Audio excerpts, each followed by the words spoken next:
got 2 rings, 13 playoff games, 3 Super Bowls. Danny Amendola's 7th all-time in receiving yards in Super Bowl history. He's a free agent. Will he go back to the Lions? We'll ask him, but let's bring him on live. Danny Amendola, 12 NFL seasons.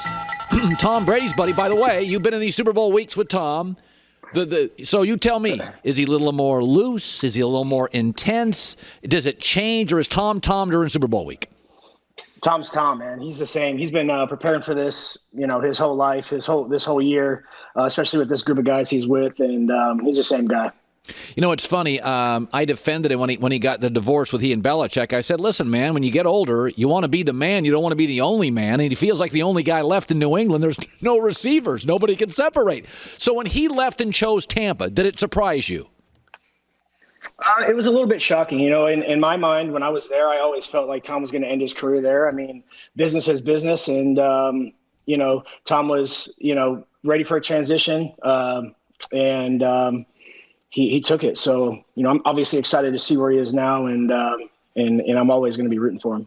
Listen, you left New England. You got tired of it. It wore you out. They ask you constantly, Danny, to sacrifice money, sacrifice individualism. Listen, I get it. Like that, when you left there, were you worn out a little bit with New England? Well, I was an extreme, I was a huge fan of Bill and the way he coached and his tactics and what he did to prepare us for the game. I loved playing for Bill. In a lot of cases, it was the same reason why I went to Detroit and got to play for Coach Patricia. But the fact that he also wore the GM hat, and I had to negotiate my contract with him 3 years in a row by myself and take pay cuts to, help him and put rings on his finger, kind of wore me the wrong way. So I felt like it was in best interest for me to move on. Do you think in the end, Tom leaving and succeeding like this as a player, does it make you happy? It's not anti-Bill, but it's more that Tom's kind of proving it was about the player, not the coach.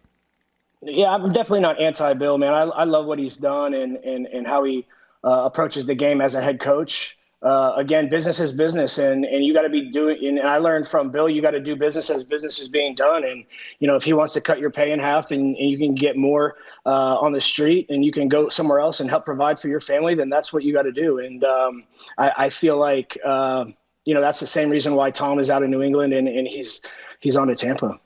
You talk to Tom anymore? Yeah, I talked to him 4 days ago, but we keep in touch on social media and text. So I talk to him a couple times a week. Yeah, you had a great relationship. You guys hit it off early. Why do you think that is? I get an emotional charge from him. He has the ability to obviously play good football, but he can really raise the level of his teammates in the locker room. This is a guy that is at the top of his game, but with his lifestyle, with the way he approaches the game, he can lift the rest of his teammates to play at a higher level. And that's what I loved about him. That's what I loved about training with him and playing with him. And I knew that we would get into the nitty gritty, into the playoffs and into the Super Bowl, that, we could relate and we could communicate, talk to each other and get the job done. So yeah. He's just a great teammate. Yeah. He trusted you. He had 152 passing yards to you alone against Philadelphia. You got almost 300. Well, he trusted you. I was a system guy, Colin. You know what I'm saying? So I was running around trying to do my job, brother. We're all just doing our job, brother. We're all doing it. By the way, Matty Stafford goes to the Rams. Jared Goff, who throws a pretty good ball as well, coming to you.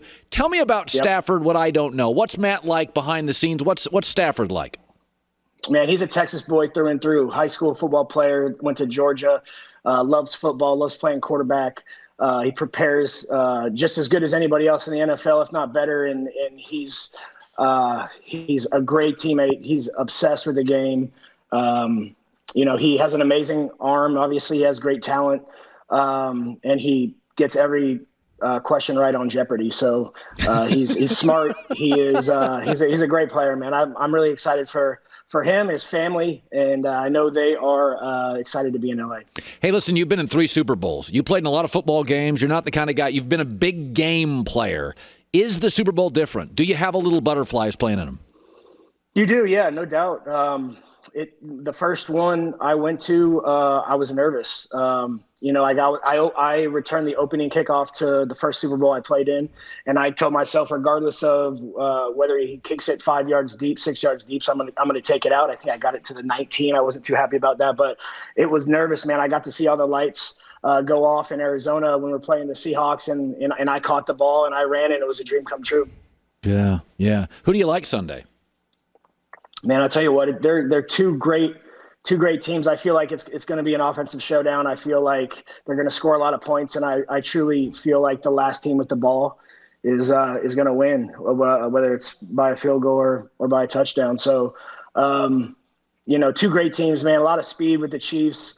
A lot of talent with the Bucks, but we'll just have to see. Yeah. Okay, he is a free agent. He's been in 3 Super Bowls. He's still productive, undrafted in 2008 out of Texas Tech, and he made playoffs in each of his 5 years with the New England Patriots. He's Danny Amendola, and he's on the market, ladies and gentlemen. He is on the market. Good luck to you, man. Thank you, sir. It's a pleasure to be on your show, man. Huge fan. Thanks, Danny Amendola. Brady is a little bit, I guess you could say it's less authentic, but we don't know that. Maybe Tom's just a nice guy. Tom always takes the high road. Tom's very gracious. His teammates love him. Around the league, he's revered. Tom always, he'll yell at a teammate on the sidelines, but that's in-game stuff. Nobody cares about that. But after the game, there's no meltdowns. Yesterday, he's asked about Belichick, and it's classic Tom. He's very sweet. I have a great relationship with him. And again, I'm just incredibly grateful for, what he's meant in my life as a coach.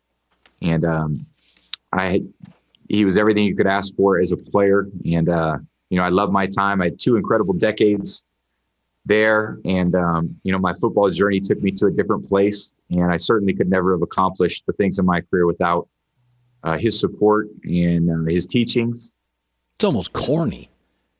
But yet he's one of the least liked NFL players. We still love Favre, love MJ, love Peyton Manning. They had flaws. You want to know why a lot of people hate Tom? He's never needed us. Supermodel wife. He doesn't even need Belichick.